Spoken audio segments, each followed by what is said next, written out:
Tengsizliklar sistemasi. Tengsizliklar sistemasi biz bundan oldin tengsizliklar mavzusini o'tganmiz. Demak, tenglamalar sistemasidan tengsizliklar sistemasining farqi, tenglamalar sistemasida tenglamalarni umumiy birgalikda ishlashimiz kerak edi. Tengsizliklar sistemasida esa alohida yechib javoblarni umumiylashtiramiz faqatgina. Demak, aytaylik x katta 5, x kichik 3. X katta 5, x katta 3. X katta endi kichik desak bo'ladi. Kichik 5, x kichik 3 yoki x kichik 5, x katta 3. Demak, barcha holatlarda ko'rsak bo'ladi. Ana endi tengsizliklar bizda bilamiz.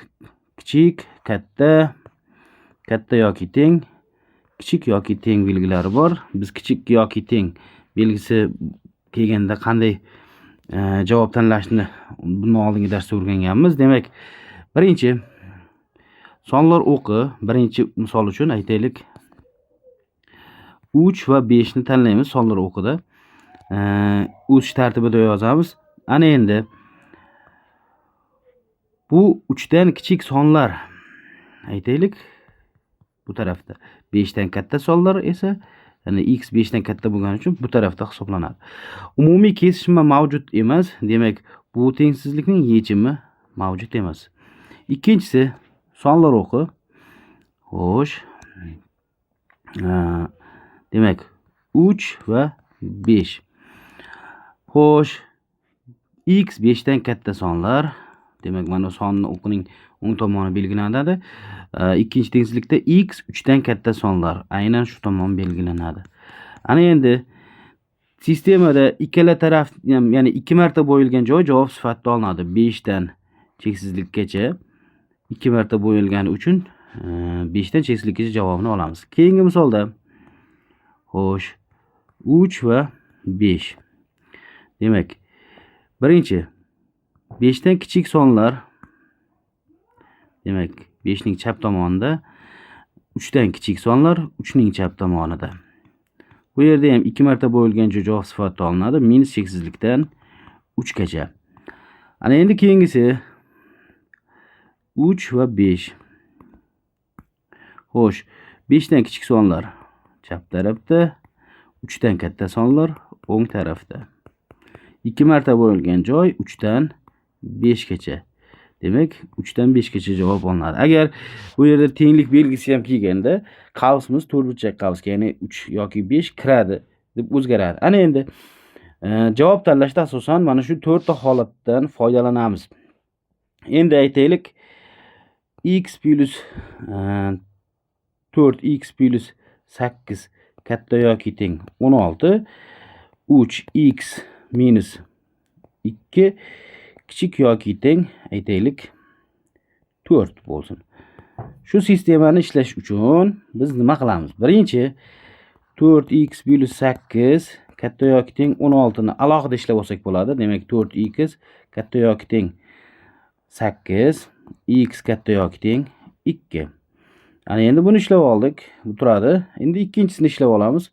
3x minus 2 kichik yoki teng 4, 3x kichik yoki teng. Xo'sh, 6, x kichik yoki teng 2. Demak, x uchun ikkita javob chiqdi. Ana endi ularni o'qda birlashtiramiz. Bizda faqat 2, bu ikkala javobimizdan bir xil bo'lib qolgani uchun biri 2 dan katta sonlar, biri esa 2 dan kichik sonlar.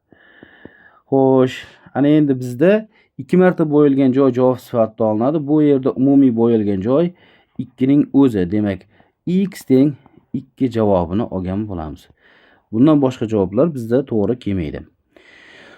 Xo'sh, ana endi yana shunga o'xshash misol ko'ramiz. Demak, 5x plus 4 katta yoki teng 14. Xo'sh, 2x minus 3 katta yoki teng 9.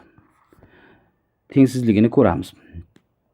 Xo'sh, birinchi 5x plus 4 katta yoki teng 14. 5x katta yoki teng 10.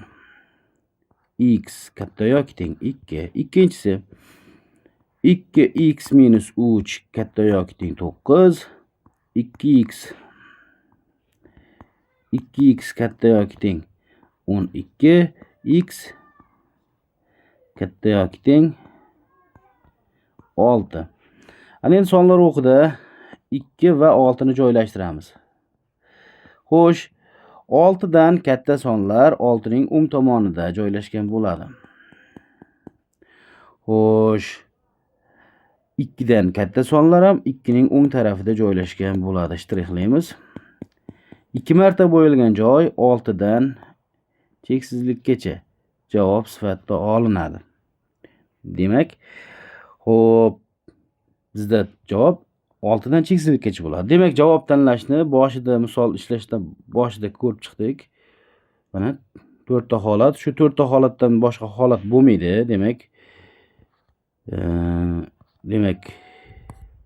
shu holatlarga e'tibor bersak va bizga berilgan sistemani alohida tengsizlik sifatida ishlaymiz va o'qda xuddi shunday javobini tanlaymiz. Bu juda ham oddiy. Xo'p, bunga doir misollarni